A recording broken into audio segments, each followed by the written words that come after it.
What's up, boys and girls? This is your cat. Um, as you can see, the frame has now been completely wet sanded. This is the second coat of primer, and I've just given it a preliminary clean off. Paper is 3M 1200. Get that anywhere.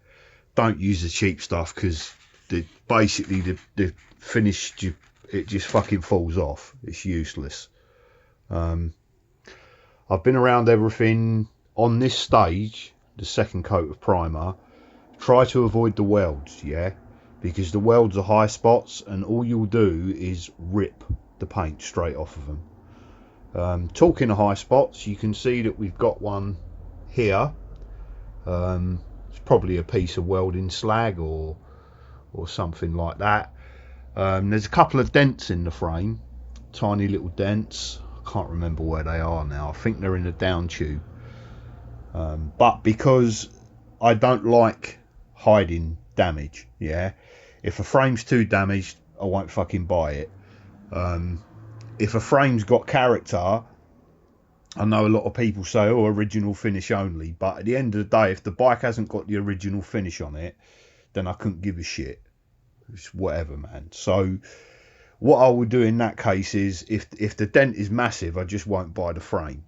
If it's got some love taps, of course you've got to leave that alone, in my opinion. It's part of its history. So yeah, so pretty much that's it. With the acrylic paint, don't use thinners. I found that out the hard way. And avoid hairspray when putting the grips on. So this is out, yeah.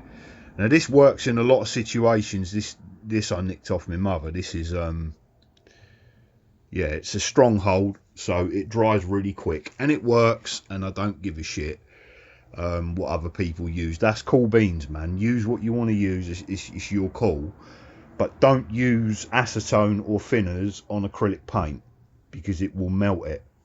What I've found works for that is that, and you'll notice that says it's pure IPA alcohol, so it's 99% or better, yeah.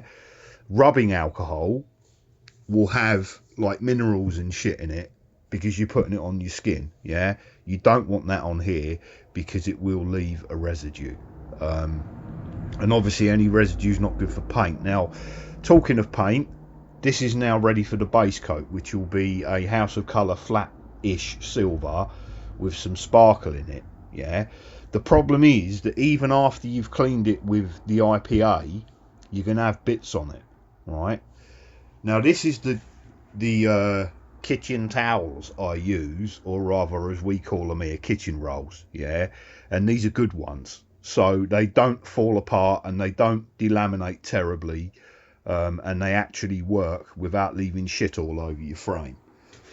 But what you will do when you're cleaning off the swarf that you're going to see in the photographs, yeah, the shit that dries on and cakes on, as you wipe that across the frame with a cleaner or the alcohol, it ends up in the welds, yeah. And you can see there that there's like lighter patches that almost look white. That is cake, basically, and you don't want cake in your paint, right? So that is why it is absolutely essential before you paint anything, like as a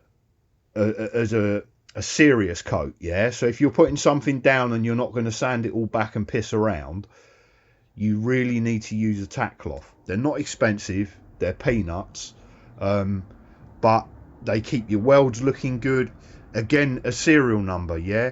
They'll all be clogged now. All of that will all be clogged with wet foul shit that I've just sanded across the frame, yeah. And you don't want that in your serial number, and you don't want it in your welds, right?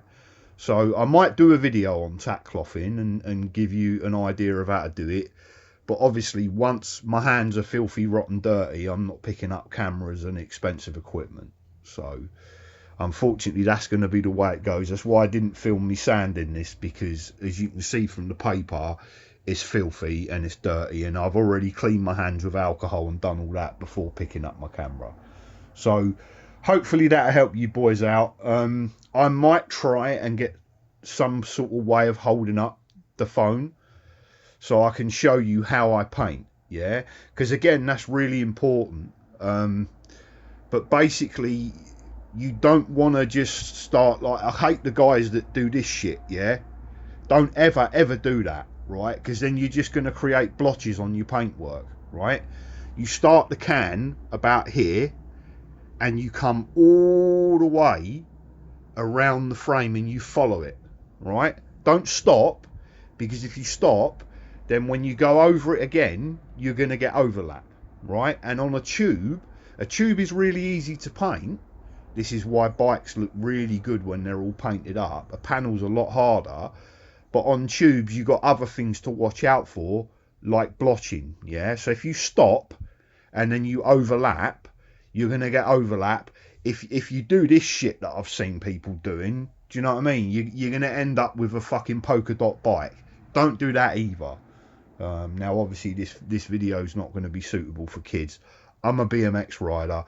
I'm not you know, Hugh Grant. So anyway, I hope that helps, and like I say, with any luck the weather will get better and I'll be able to film me shooting down the shimrin, the base coat. Take it easy.